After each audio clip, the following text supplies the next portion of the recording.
कंधे पर हाथ रख के यानी कि कंधे को स्पर्श करके अपने मुंह को बहुत ही करीब ला के आपका भी अभिवंदन करते हैं, इस तरह का एक मजाक किया है। सब लोग सेक्स एजुकेशन की बात करते हैं, किस तरह से गुड टच और बैड टच की बात करते हैं। साथियों, किसी भी प्रोफेशनल महिला या किसी भी महिला का जो प्राइवेट स्पेस है उसको आप इस तरह से इंक्लूड करके उसमें आप उनको हाथ लगा के इस तरह का आप मजाक करें बिना उस महिला के परमिशन से, तो ये कहीं से उचित नहीं है और इसकी मैं घोर निंदा करती हूँ। कुमार पशु मेला में जाते हैं और वहाँ जो एंकर रहती है सोमा चक्रवर्ती को टच करते हैं और कहते हैं कि आपका भी अभिनंदन है। नमस्कार, मैं विकास और आप देख रहे हैं चौकस भारत न्यूज। उसी को लेकर आज बीजेपी प्रदेश कार्यालय में प्रेस कॉन्फ्रेंस हुआ। प्रेस कॉन्फ्रेंस का अगुवाई विधायिका सुश्री श्रेयसी सिंह और पूर्व उप मुख्यमंत्री रेणु सिंह ने की। इन्होंने नीतीश कुमार पर सवाल उठाते हुए कहा कि नीतीश कुमार का छूना एक तरह से छिड़कानी ही माना जाएगा।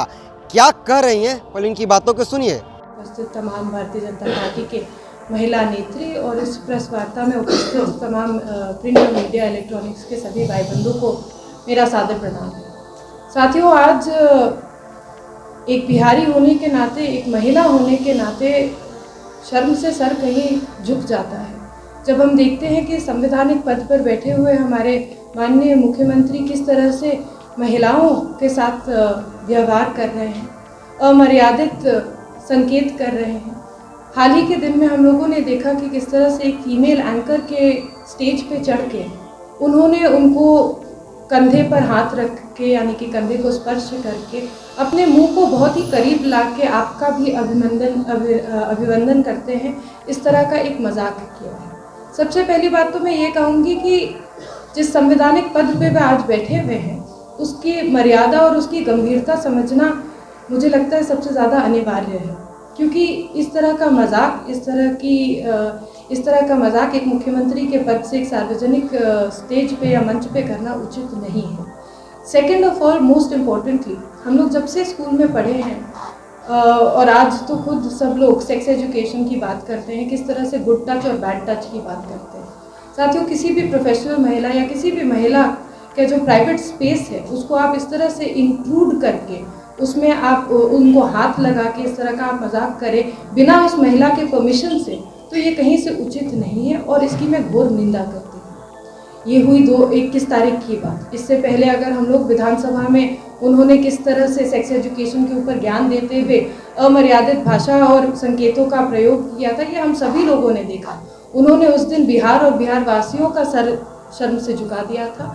देश और विदेश में एक तरफ आदरणीय मोदी जी के नेतृत्व में भारत की चर्चा हो रही है, भारत आगे बढ़ रहा है, लेकिन जब हम बिहार की बात करते हैं तो मुख्यमंत्री के इन हरकतों के कारण बिहार वासियों को शर्म से सर झुकाना पड़ता है। लेकिन साथ साथ उन्होंने अपना सर भी शर्म से झुकाया जब खुद ही उन्होंने दोनों सदनों में जाके एक माफ़ी मांगी और उनको ये एहसास हुआ कि उनकी जो की हुई हरकत थी वो पूरी तरीके से गलत थी और बिहार के हित में नहीं थी।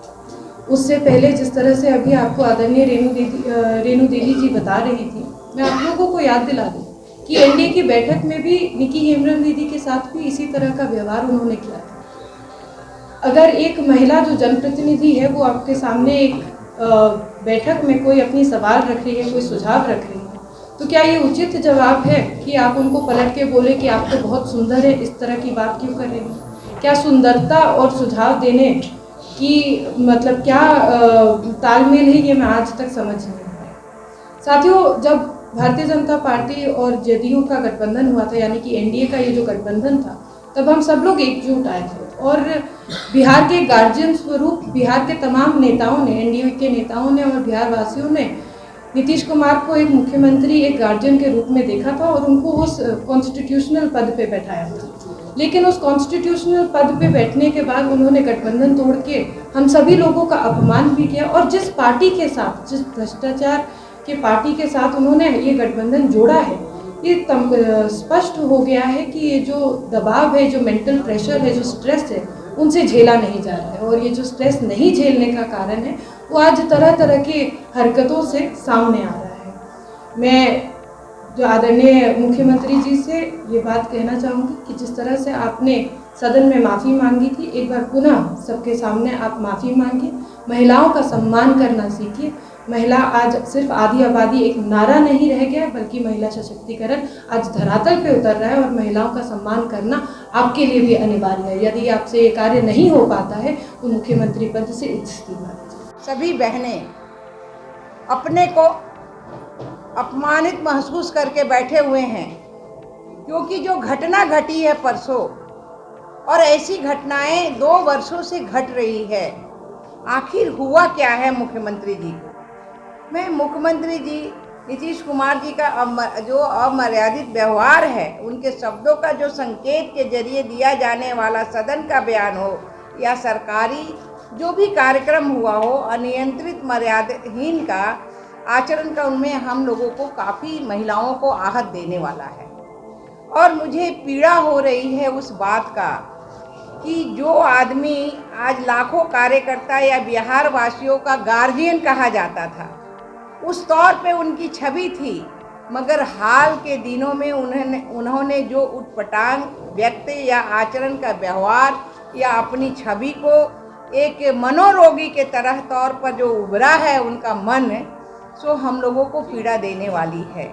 अब मैं कहना चाहती हूँ, अभी तुरंत जो घटना परसों ही घटा है घटना, मैं पहले की बात मैं बाद में करूँगी, लेकिन परसों जो पशु मेला में हुआ और उसमें माननीय मुख्यमंत्री जी ने जो सार्वजनिक रूप से जो हमारी सोमा चक्रवर्ती जो हमेशा जो है उद्घोषित का बनी रहती है, हमेशा करती है, हर कार्यक्रम में सरकारी कार्यक्रम में करती है, उसके सामने जो सार्वजनिक मंच है, उस मंच पर अगर कोई किसी को स्पर्श करता है, उनके चेहरे को बहुत पास जाके अपना मुंह से ला जाकर जिस तरह शरारतपूर्ण ढंग से आपका अभिवादन करता है, वो अत्यंत ही शर्मसार करने वाली घटना है। ऐसी घटना नहीं होनी चाहिए एक मुख्यमंत्री की।